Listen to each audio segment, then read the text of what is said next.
I actually overdosed one night and my heart stopped 3 times, and they had to resuscitate me and keep me in a bathtub with cold water. And when I woke up the next day, my face was completely smashed up because of how I was falling around in the road. Somebody happened to find me and know where I had lived and take me back home.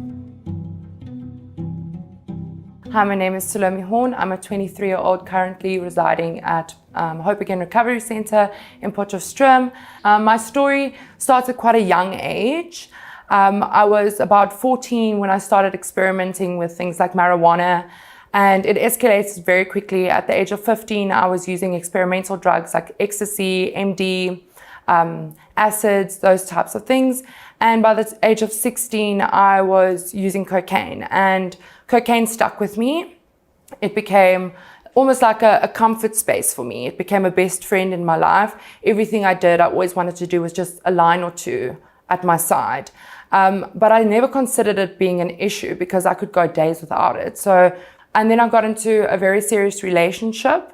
And 3 years into my relationship, I was pregnant with my son. And I had a very difficult pregnancy. I was hospitalized probably about 7 times, went into preterm labor 3 times. And through my pregnancy, probably at around about 4 months of pregnancy, I started taking my first couple of lines of cocaine and having a couple of drinks with friends on the side, which was an issue. And in my mind, I then came to realize that my problem was a lot bigger than what I thought it was, because I couldn't even dedicate 9 months of my life to stay sober on the behalf of somebody else's life, to keep my own child's life safe. The father of my son and I decided to split up because we came to realize that we were just toxic for one another. As much as we were both good people, we weren't good together at all. And I think probably about 2 months after we split up, I got into a new relationship with somebody else. I was longing for love. I was struggling with feeling alone, like I'm a single mom and I can't do this on my own anymore. So I jumped into the first love that came my way, and it was also just all fun and games. And we went on holiday together, me and this guy. And on the first night of the holiday, we won like 3,000 Rand at a gambling. And we wanted to go buy ourselves a bag of Coke. And there was no Coke available in the area, but there was meth available. So I smoked meth for the first time that night. And I smoked it every day since then. I didn't stop. I continued smoking meth. That also became my life. It became my fuel. I was diagnosed with anorexia at quite a young age, around 16 as well, which I managed with a lot of help and support through my family and through counselors as I got older. But when I realized that meth was making me lose weight very quickly, I fell straight back into that anorexia again. It became the thing that just brought so much joy to my life. Because I was living in a fantasy world where everything was based on, if I can't do it with meth at my side, I can't do it at all. And I didn't have to eat if I smoked meth. I didn't have to sleep. So now I'm a single mom. I'm the only one working, trying to support my son and myself. So if I smoke meth, then at least I can still get up and go work in the morning, and I can still look after my son, and I can still do all of those things and still maintain this relationship of mine that I was in. And then I got pregnant in that relationship as well. And I was probably about 3 months pregnant and I lost the baby. So after I lost the baby, I started smoking Mandrax. And after smoking Mandrax, that just became another thing that I couldn't go without. In the mornings when I woke up, it was the first thing I had to do before I could carry on with my day. And in that relationship, eventually after we lost our daughter, my partner decided he wanted to get clean and he didn't want to live this life anymore. But to me, my drugs were more important. My drugs were more important to me at that point than anything. I wasn't treating my family with respect and kindness. My son became the second best, above anything and all. I moved on and I moved in with a friend of mine. And as much as we had so much love in our hearts for one another, we suffered with the same illness. We were both addicts. And I started escorting. And that became a whole new lifestyle for me. I became friends with horrible people who might have good hearts, but they were involved in such horrible, dark things that I got trapped in this dark world that they were living in. I was hanging around with gangsters. I signed on paper to get married to a hitman, because they owned me at that point, because I was making a lot of money. And because I was making money and they were supplying drugs, the two went hand in hand, and I was living my perfect life. And because I was making a lot of money, I thought I was living the best life, because I had a nice car and we had a nice house and we had food in our fridge all the time, even though we weren't even eating it. I had these people that I always had around me, people that I actually thought I fit in with, because we were all the same. We were all busy doing the same things. And so my life just became a lot darker and a lot crazier. I was busy sitting in learning how to put hits out on people. I was having to call hits out on my dad that they were putting out because he was busy asking questions at the wrong places. Having to bail criminals out of prison and being the one to pay for it. Otherwise, I'm the one that's in danger, and they put a hit out on me. And at that point, I refused to see my son.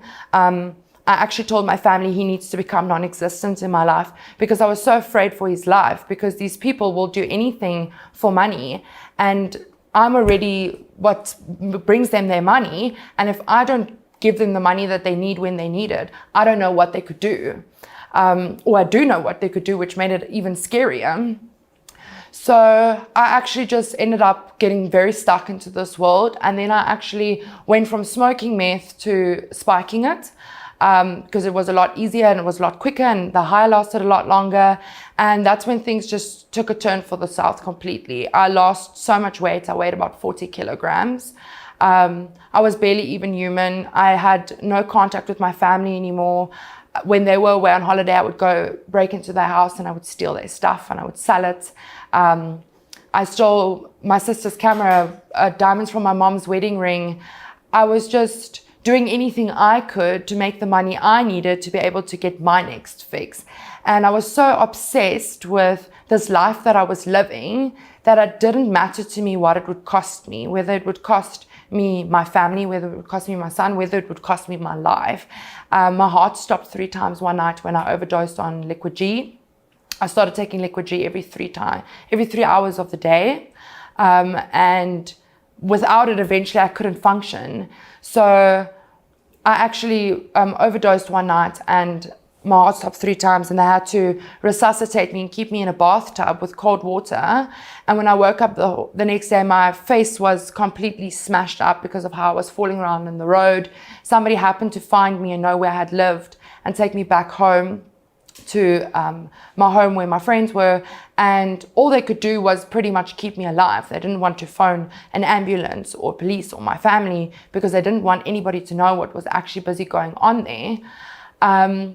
Eventually we were poaching plants and selling them and keeping these plants in our house and stealing laptops and stealing cell phones, threatening people with their lives, emptying the bank accounts of the clients that were coming in, drugging them up so high that they don't know what's going on, and then going into their phones and emptying out their bank accounts, beating them up, and then sending them home to whoever they were going home to.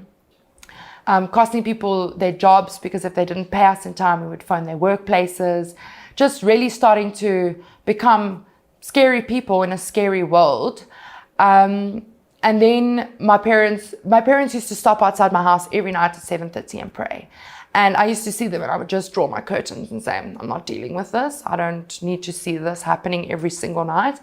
And one night my mom said to me, like, we will pay for you to go to rehab. Well, they found someone that would pay for me to go to rehab if I decide to do it. And it was just a matter of no, I'm not even considering that. Then the rehab started contacting me themselves and saying to me, like, please, like, there's a space for you. We would really be able to help you if you'd consider this. And I still refused to go.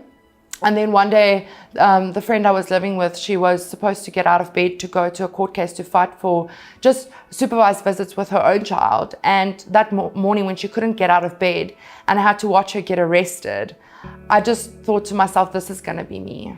In the next couple of weeks, if not days, this will be me. I will be the mother that cannot even show up to a court date for a supervised visit with my own child.